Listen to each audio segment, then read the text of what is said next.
Beta Upsilon Chi, Bucks, presents Man to Men, the premier audio journal for men who live faithfully and lead courageously. I'm Jared Musgrove, and today we welcome John Simons, author of The Man You're Meant to Be. John was born in Bridgeport, Connecticut, but raised in Orange County, California, where he ministered for a long time. But now John lives in Franklin, Tennessee, so I guess you just decided on the middle of the country, from the coast to coast. And that's where he ministers as men's pastor at Rolling Hills Community Church. He is also the host of the Versus Men podcast, and he joins us today on Man to Men. John, I've been looking forward to this, man. Hey, absolutely, Jared. Thank you so much for having me on, and I appreciate all the kind words about the book. It's been fantastic, and I've been looking forward to this one. Well, I had fun reading my advanced copy. I had a ton of fun pre-gaming with you and putting together who all we know together, and just setting up future conversations. It was really fun, and thank you for letting me contribute a word to just encourage guys to pick up the book. So I'm very excited about it getting out there. I want to ask you, man, just right off the bat, what prompted you to write The Man You're Meant to Be? It's a heavy lift to get a book out the door. I mean, multi-years involved. So what prompted you to write it? Was there a moment that felt like a tipping point or a breaking point for you? Yeah, the funny part is I had midway through my PhD program at Southern Seminary.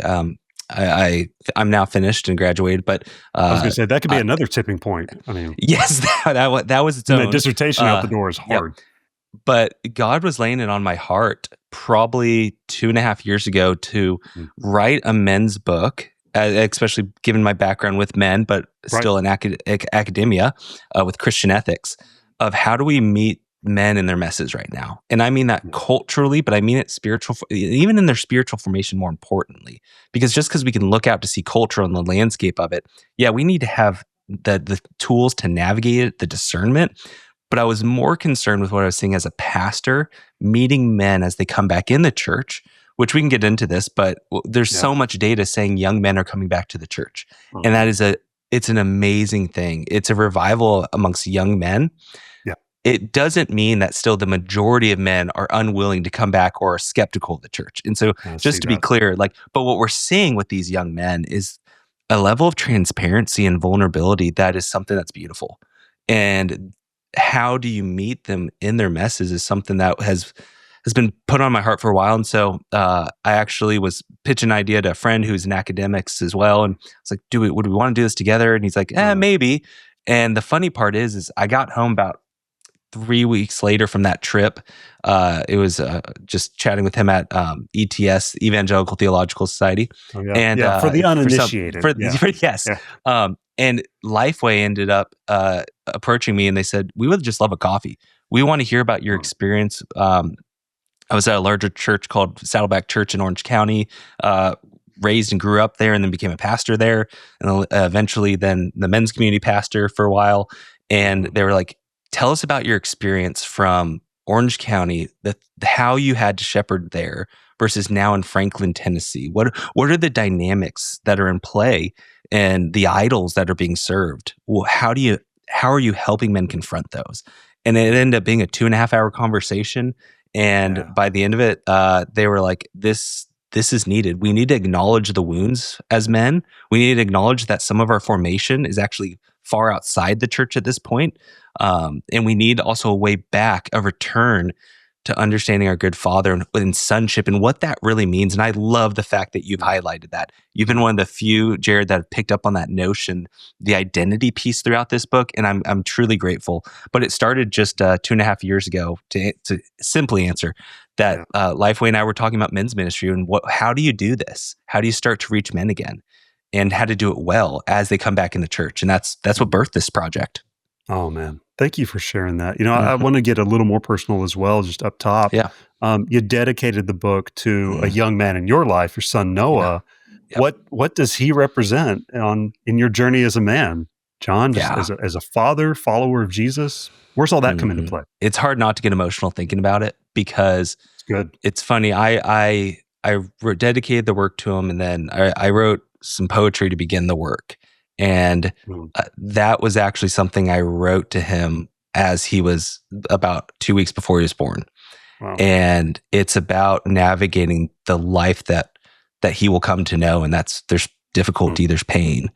And admits that I want to be a father that is able to teach him discernment and is able to tell him everything you experience in this life. There's going to be moments of pure joy. There's going to be seasons where you're flourishing, and then there's other seasons where you're going to be walking through it, man.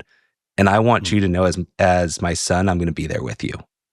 And so, what does it mean? A lot of this book is me having that almost an existential crisis of I'm going to have a son in my image. And as I recognize I am in the image of God, this son of mine is in my image. And what are the wounds that I'm carrying that I don't want to pass on?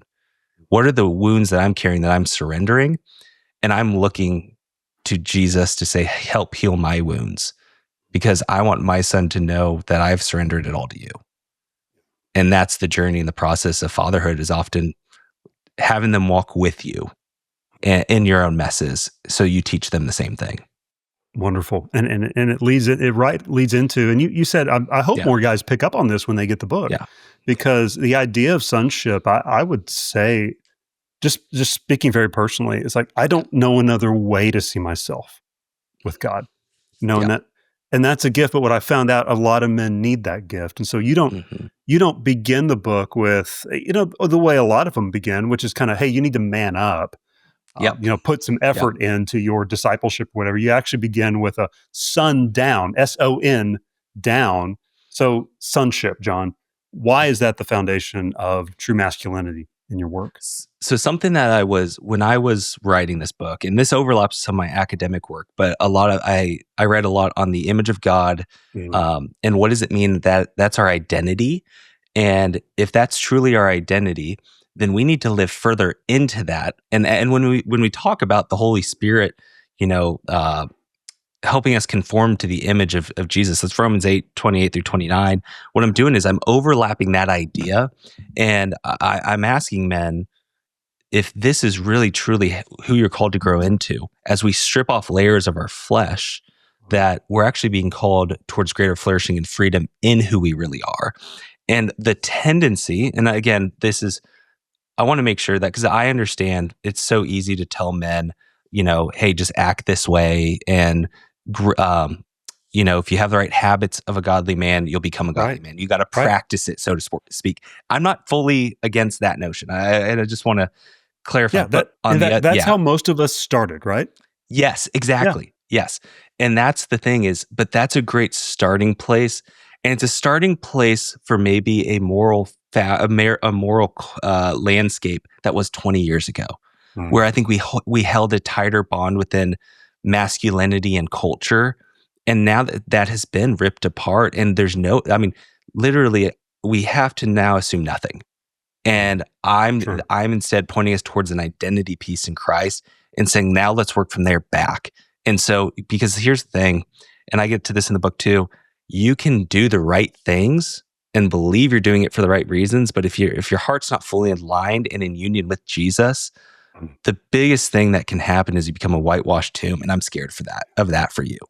And so if we don't start with that identity piece, if we don't really know who you are in Jesus, and you haven't surrendered that, and then I worry about us having practices that are just out of the sake of self-discipline. And that's why, for many reasons, I started more with the identity piece throughout this book. And you're right. I hope everyone reads it and does say, man, there's a large piece of identity of a sonship in here, because that's really where biblically we ought to start. Yeah. I mean, some of the trouble in reading the book, where there were so many things I wanted to talk about, and the balance of doing these sometimes is, how do I interview and how do you talk about the book without giving it away? So yes. I want to walk that line here and not give away too much. But one thing that I also really enjoyed about it is that you wrote about the two wells of wisdom, from above and from below. How can men today discern, the way you put it, which well they're drinking from? No, that's funny. You said, I don't want to give the whole book away, but in some other prior interviews, they're like, hey, so here's just exactly how you say all the discernment process. I'm like, right. Well, they have the book now. So, no, but it's, the thing is, I started off with this understanding that there are two wells of wisdom, and James gives us this: is there's wisdom from below and there's wisdom from above, and we act like wisdom is something only positive. That if I'm seeking after wisdom, that it's leading me towards flourishing. But the opposite's true in Scripture. That the wisdom from below is constantly at work in our flesh, and even then the devil's even calling us towards that. And so when we look at discernment and how are we seeing it in everyday life? I mean, in many ways, we have to go back to the character of the Father. We go back to the fruit of the Spirit, and so that's an easy way to is this actually making me a more kind person? Is whatever I'm consuming making me to be more towards like Christ? And you can use the fruit of the Spirit, but then within the book too, I work through some identity pieces.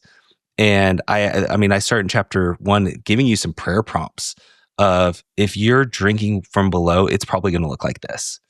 And the thing is, it doesn't always come across that it's something super negative in your life. But it's what can eventually lead to something more greater that's negative and sinful. And so, I think asking the question of discernment or how to discern, it really goes back to first understanding what's shaping you as a man. And so where are you spending your time? Where are you feeling most valued? Is it from your family? Is it from the Lord? Or is it from someone at work who they're validating your work and that gives you an immense joy and pride, but then you get home and there's nothing for that. And even in your heart. Right. And so it's an alignment of priorities and values. And so I get into that in the book, and I ask you to pray through these areas, because if your greater sense of attention and desires to have this other list on your priorities, the wisdom from below is pulling at you. And so that's and that comes for each of us. It does. Me too. The part of this book is, and I hope that this is somewhat of a distinguishing factor of this book is, I've got a 6-year-old, a 4-year-old. I'm a few steps ahead, but I'm not fully out of it, and so I'm not trying to teach at, I'm teaching with, I'm having a conversation with. That's the majority of this book. And it's why, man, I'll be the first to, lay down, here's where I'm going wrong with all this. And so I write from a perspective of, here's how I've caught myself listening to wisdom from below. Oh, that's helpful.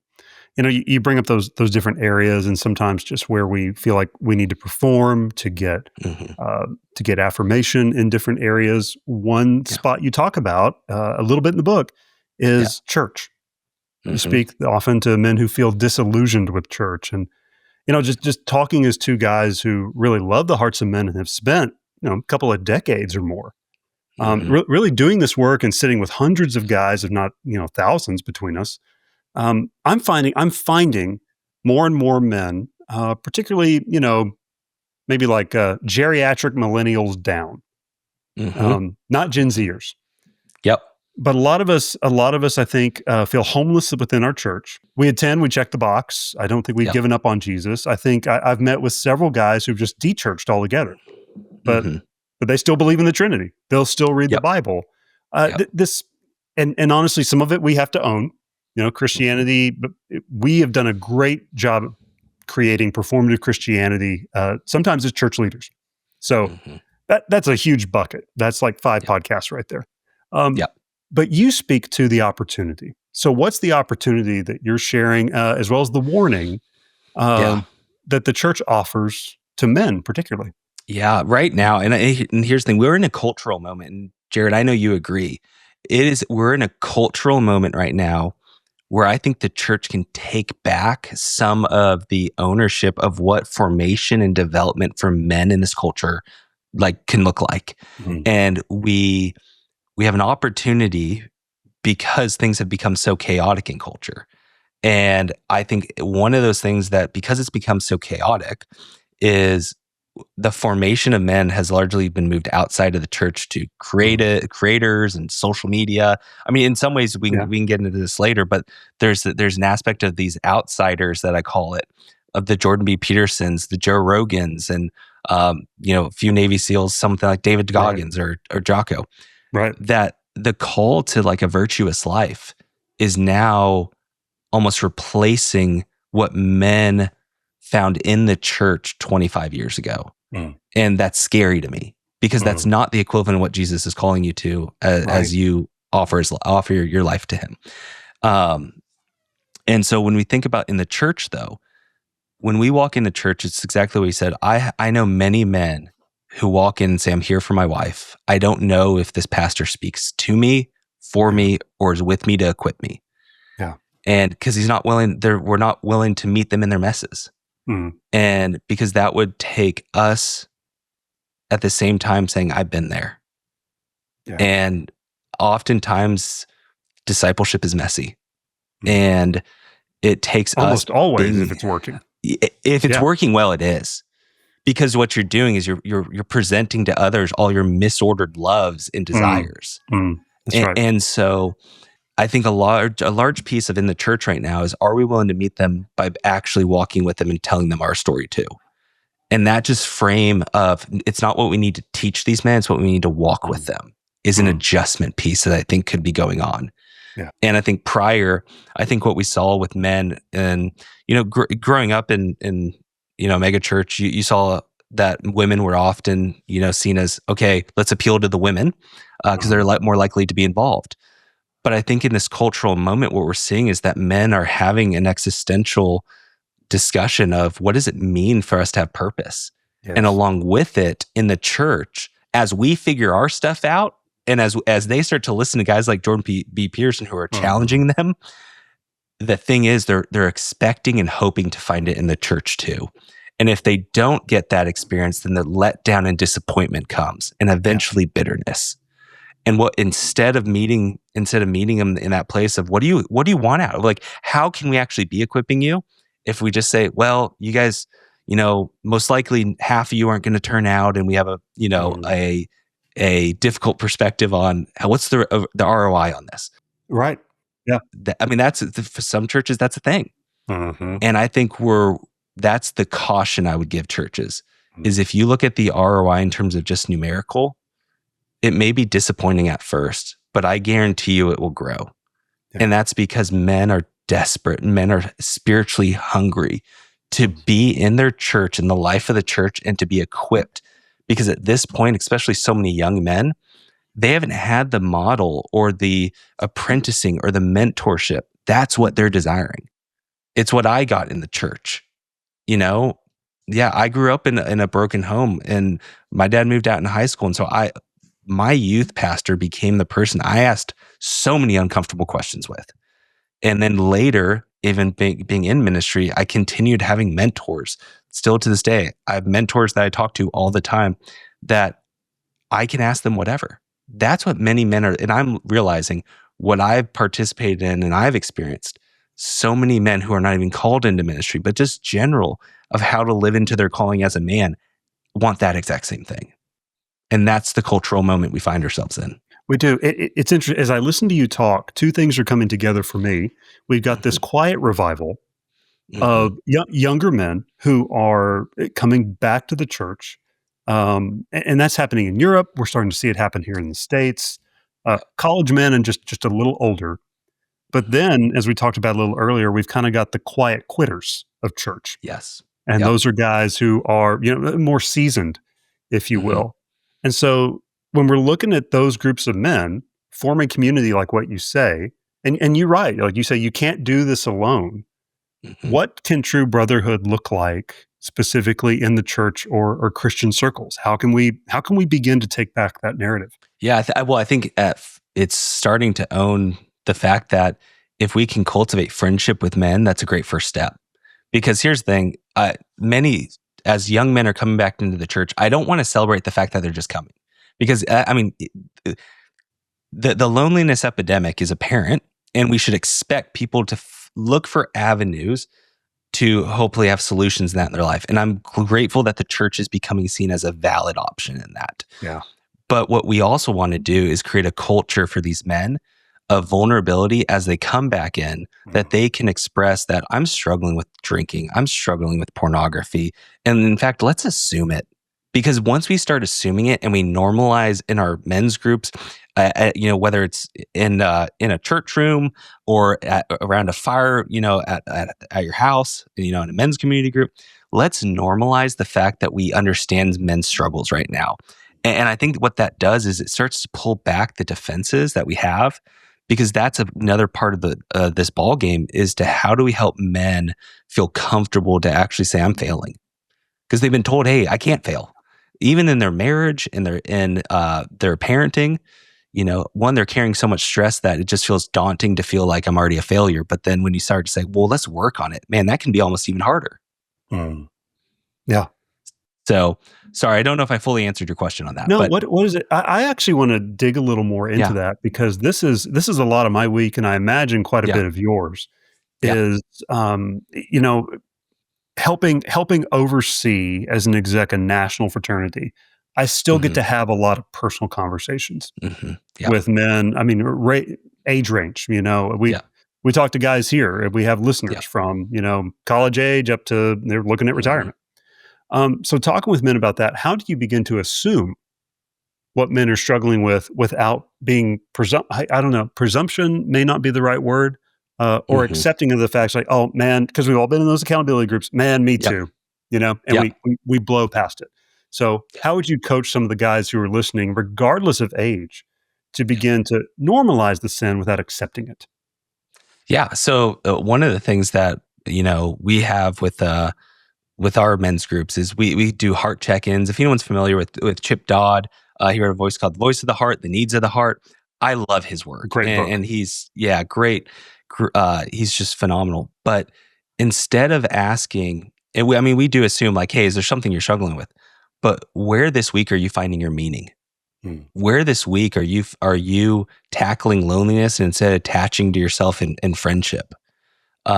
It's those sort of things that, we don't just want to, and I mean this in the best way, accountability and recovery groups are fantastic, but that's largely in defense of a sin instead of pointing someone towards a flourishing whole life where it's holistic in nature. And so we offer our accountability groups, and that's usually for seasonal of like, how do we get through this?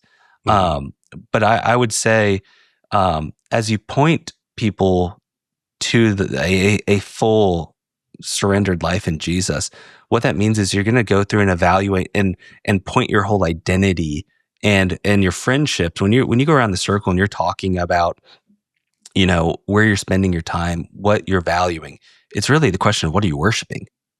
And so that's how we tend to frame things is, if you're falling into lust, what are the things you're actually worshiping in your life? And then for those that are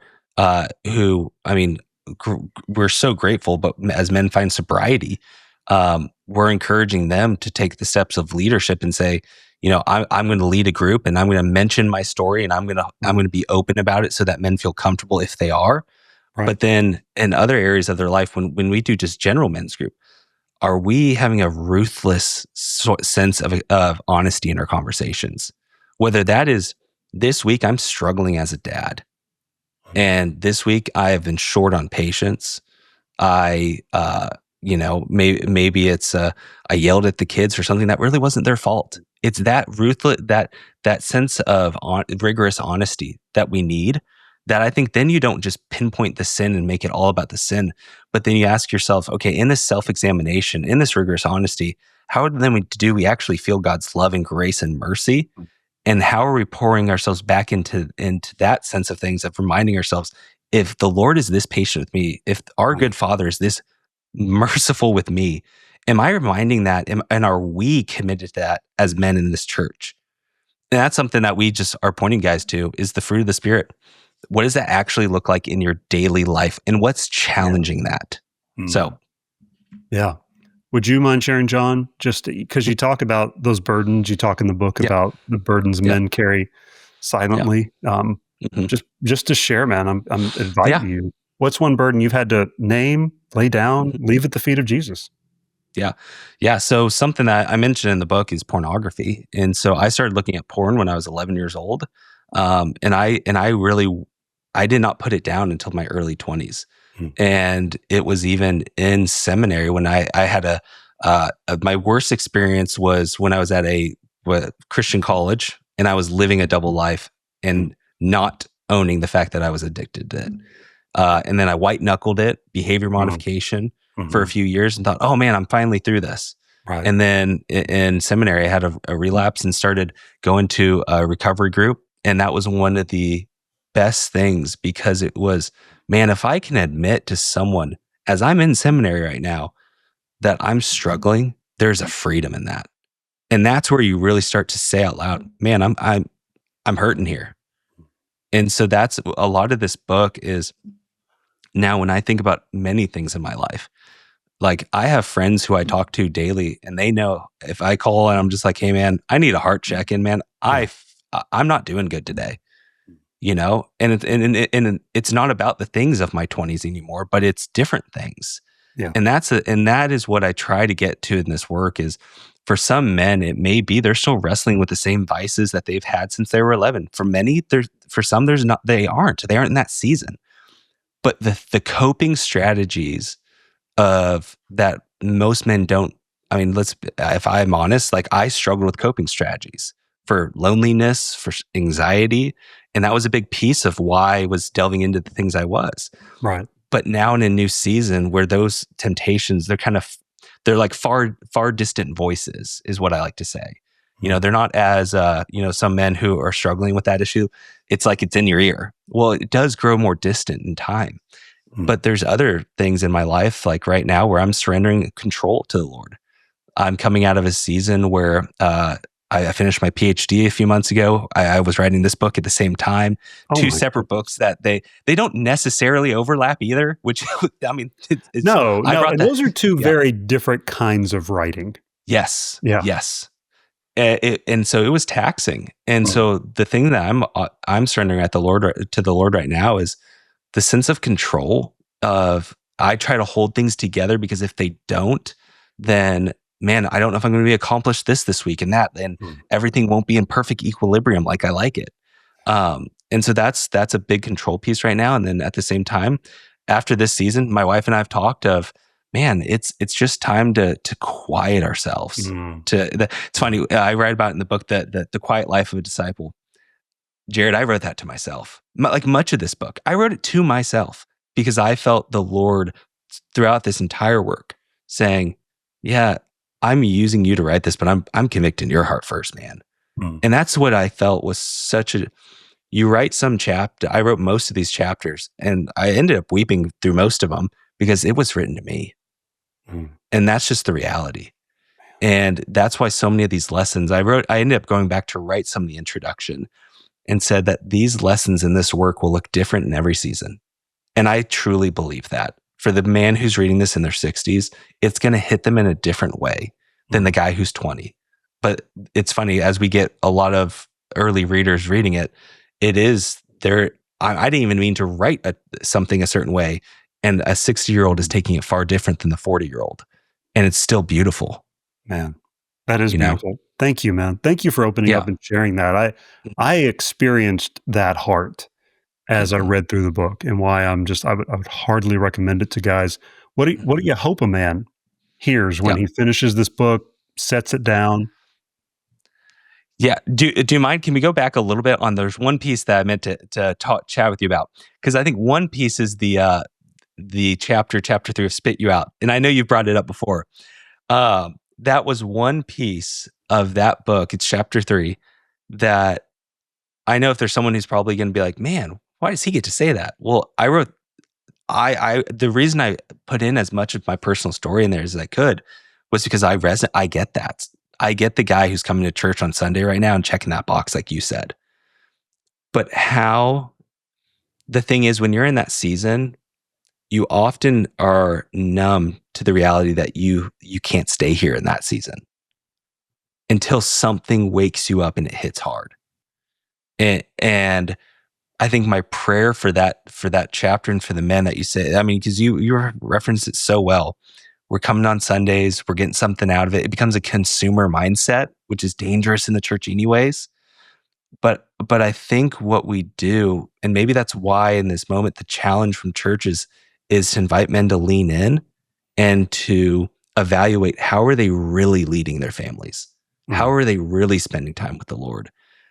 And if a man is finding himself that when he says, like, when he's praying and he's thinking about his good father, and there's nothing attached to it, then how do we meet him in that place that's numb? Because that is the place where oftentimes we start to lean into our own comforts.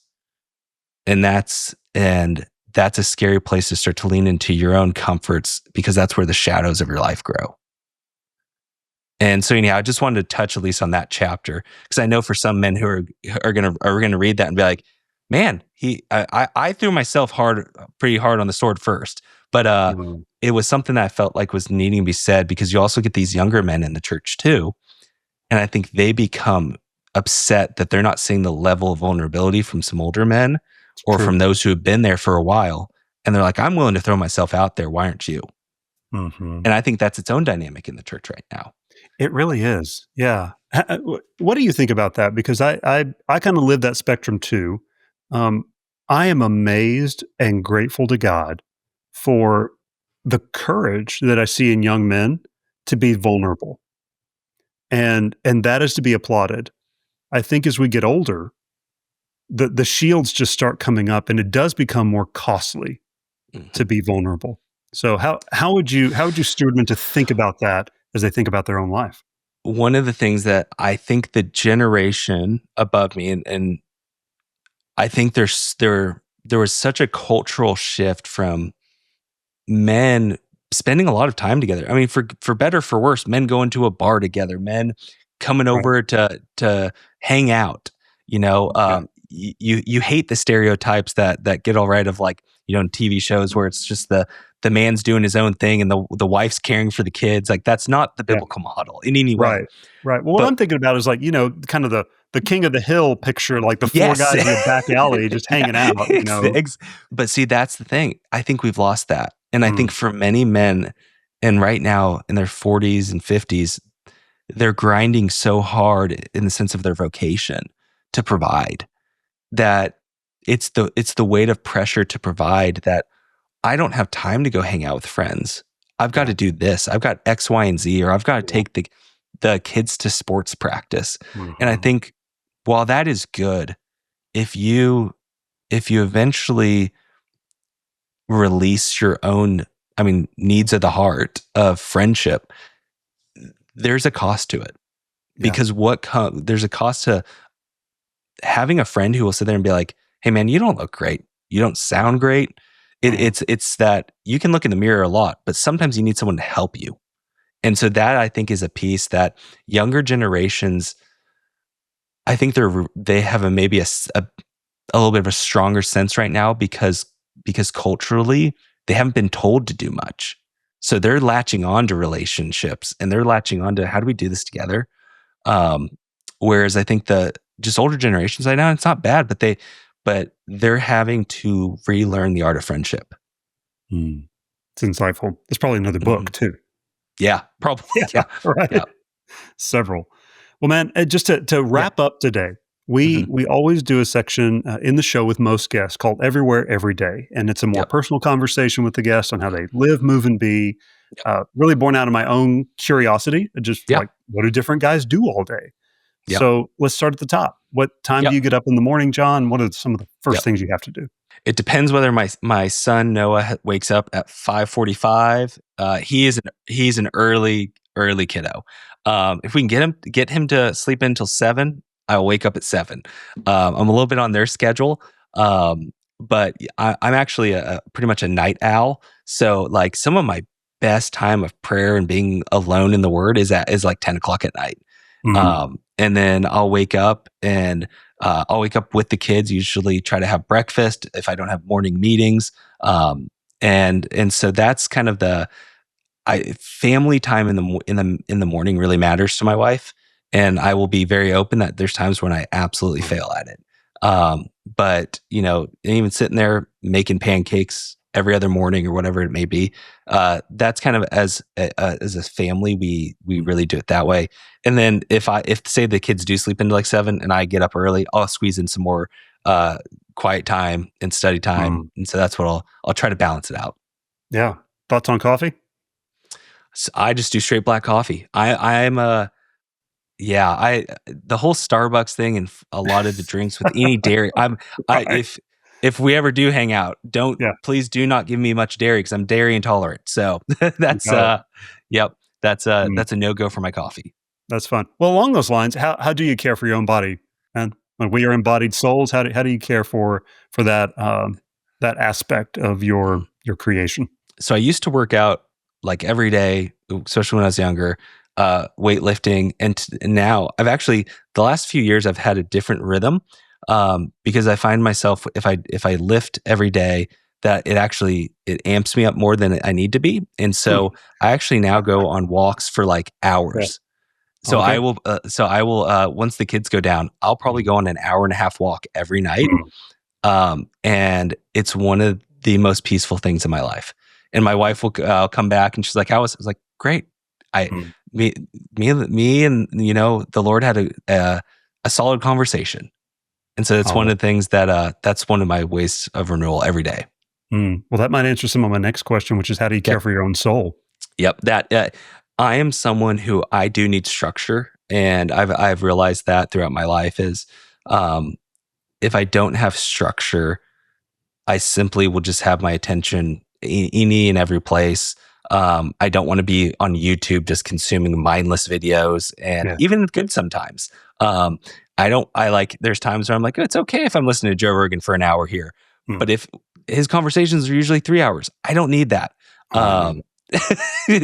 But so that's that I care for my soul by making sure I'm staying in the Word every single day, meditating on it, and I mean that in a sense of like taking something like Psalm 23, and that's one of my favorite passages to just meditate through. And like when we think about still waters, well, what in my soul is not still right now, and why? And Lord, I'm asking you to search within me. What's even the reason behind that reason? Yeah. No, did you ever sit with Dr. Whitney at Southern? No, unfortunately. So because I was in Christian ethics, I didn't get an elective with him, but I wish that, I have friends who have, and I'm jealous. Yeah, no, that's day one of sitting with Dr. Whitney as he teaches you to pray through Psalm 23. Really? Okay. That's the exercise. So yeah. And it's in his book, Praying the Bible, that's why I was on there. I think I got it from somewhere. So yeah. Well, speaking of Bible, man, what are Bible passages or people that you return to the most? I'm talking like you're not on a reading plan, you're not studying to teach something. You just get to off-road in the scriptures, or you're going like, man, I need help. I need to be reminded. Where are the passages and the people for you in the book that you just go to? Yeah. I mean, obviously a lot of men will probably say this, but Proverbs, the Psalms. I love the fact that oftentimes I feel like I just come to scripture and feel lonely. And when you look at David, or just, like you sense it, and it's the Psalms is something that same thing is Psalm 23. You can just start reading and praying through them, and that's what often my soul just needs that day. But then I will read the Gospels, something that, a Bible reading plan has been fantastic for some years for me of going through the whole thing in a year. I've now tried to actually start to be more selective of, I'll go through the Gospels over and over again for this year. And then I'm picking Psalms and Proverbs as like morning and evening. And that has been really, really, just good for my soul. And not that I'm not reading, I mean, for work and for other things and projects, let me put context to that. I kind of have to read everything. I get it. Yeah. But this, like the biggest thing that I find in my quiet time that I'm fighting against, Jared, is, if I read something really good that speaks to me, I better use it for something. I don't, but I know. I'm guarding against that so heavily now.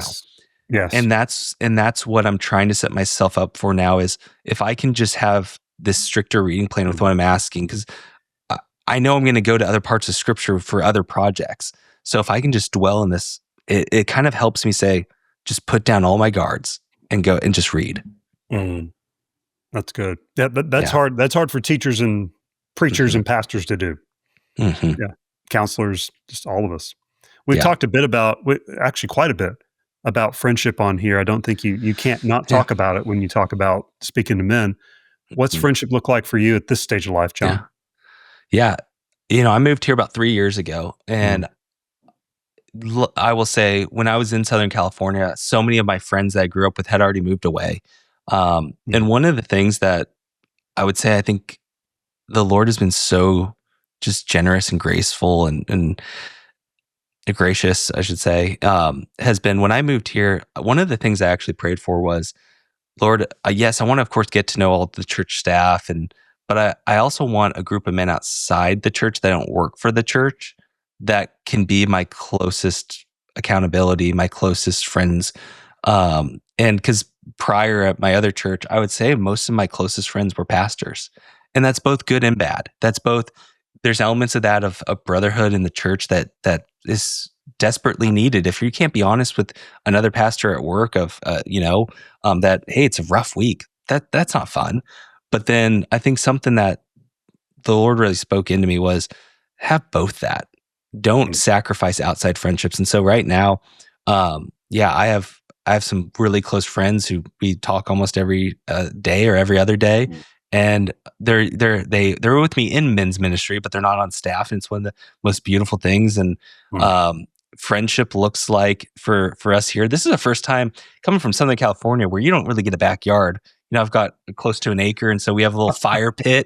That's great. I mean, Jared, having a fire pit, man, and not being like, wait, that's am I about probably to burn outlawed down in California. I mean, I don't know. Yeah, it's like, oh, I'm not going to burn down my neighbor's house. So, just having guys over and just like, it's that I wrote about in the book a little bit of, it's the turn of there's such deep belly laughs, and then 5 minutes later, it's a guy saying, guys, I've just been wanting to share this. Yeah. And that's that right now, I would not replace that for anything.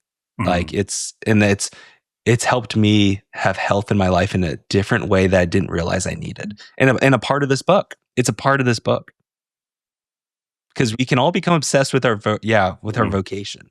That's the thing within the church world and outside the church world, vocation can become an idol. Yes. And so for me, coming from where I was, where vocation was almost all consuming, this is me peeling back and saying my identity is not fully as a pastor.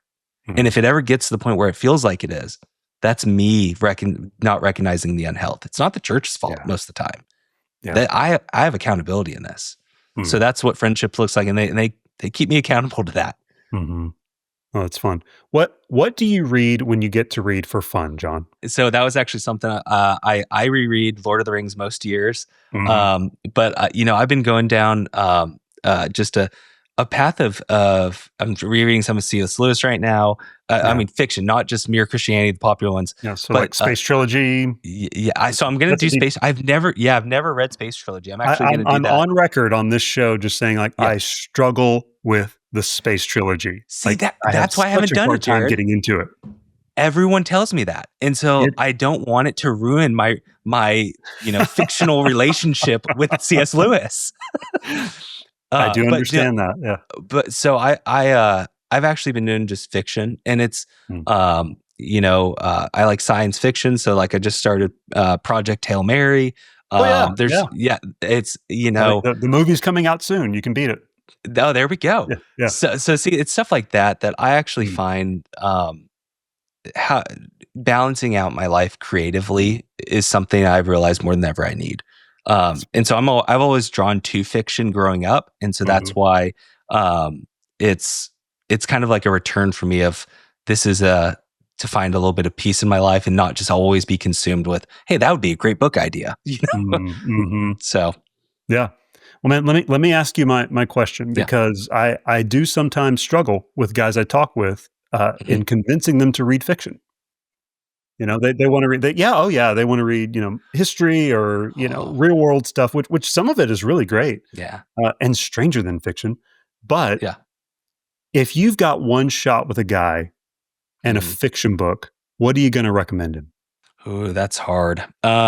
Because here's the thing, I could say Lord of the Rings, but here's the reality is some men cannot work past their preconceived notions that dealing with hobbits, all like that. Yeah. I would say The Road. I mean, I use The Road as an example in the Cormac McCarthy. Man. Yes. So I'm actually finishing up. So I talked about, I'm trying to someone challenged me to listen to every work that an author has done. And I like, so of your favorite authors. So like Cormac McCarthy, I'm trying to finish up, but The Road for me, and that's because the call, and I put this in the book, but the call to keep our humanity amidst the chaos of the world. And that, and the way that Cormac McCarthy just his prose within that book is he's a phenomenal writer. Well, that's the fight in a lot of his work is to how do you keep your humanity in this situation? They're brutal. They're not easy reads. Yep. So my simple, the Road. Let's go with The Road. Okay. Yep. I like that. That's challenging. Yep. Favorite podcasts or media right now? And man, guilty pleasures are welcome. Okay. Let's see here. I mean, I do listen to Joe Rogan podcast. I am selective with it. Like if I know that it's just going to be a guest that's just swearing and getting into stuff that I don't want to, I don't. But I listen to this. People are going to probably laugh at this, but so I listen to a lot of heavy metal. So like I listen to metal podcasts. And say guilty pleasure. Yeah, I mean, there's always the popular podcasts. Trying to think which one would surprise people the most. Yeah. Let me see here. I mean, let me go with this. Let me go with the everyday. I do Bible Project every other day. So let me just say that that's not a guilty pleasure. No, it's great, man. But I would probably say guilty pleasure would be something like a Joe Rogan or a Huberman podcast, Huberman Lab. I really enjoy the fact of his conversations. I just find fascinating. That's fun. That's great, man. It's fun. How can we pray for you, Pastor? Truly, that you've got thousands of guys listening to you right now. They're driving in the car, they're mowing the lawn, they're getting ready for the day, whatever. How can we be praying for you? Honestly, that 2 Corinthians 12, 9-10. Lord, lead me to understand all of my weakness so I see your greatness. That's in a time when I think it's very easy to think so highly of ourselves. And here's the thing. I want us to think highly of ourselves for who Christ has called us to be, because that's who we truly are, our identity. But the waywardness within my own heart, that it's that, Lord, keep me low so that I see only all of you in things. Because the temptation is to always think in moments like this, man, I like this is great. I enjoy writing, or I'm good at it. That's great. But if you don't remember that the Lord has gifted you and placed that call on your heart to represent him in a way that I'm drawn to people who are writing or in any sort of the arts right now, musically, that isn't leading with the limp. I feel like without leading with the limp, I feel like I just caution you like a little bit. And so that's what I'm reminding myself too is, man, lead with the limp. I don't have it all together. And honestly, the prayer would be for my family over the next 2 to 3 months of coming out of a very, very long season of work, is to slow down, to enjoy us just as a family and enjoy God's peace in that. Yeah. And that hopefully for the men who do read this book, that's my prayer for them, is that there's a lot of things tugging at our hearts these days for our identity. And if we can surrender to the fact of, I'm putting off what the false self and putting on who good Jesus has called me to, that's where true longing and flourishing and fulfillment really is. And that's true for my life of what I desire to. So amidst all this work, Lord, slow me down just to be with you. That's good, man. Well, we're praying with you. Dr. John Simons, thanks for coming on Man to Men today. Guys, the book is The Man You're Meant to Be, out right now, brand new. Check it out. John, thanks again. Absolutely. Thanks, Jared. Man to Men is powered by Beta Upsilon Chi, commonly referred to as Bucks. Everywhere, every day, Bucks men are raising families, leading in organizations, and strengthening churches to impact our communities for Christ. You can find out more about Beta Upsilon Chi by transliterating our Greek letters and adding a .org. That's byx.org. We are produced, rather well I might add, by the good gentlemen of the Good Podcast Company. Producer Bradley's at the helm over there. For Beta Upsilon Chi, I'm Dr. Jared Musgrove with Man to Men.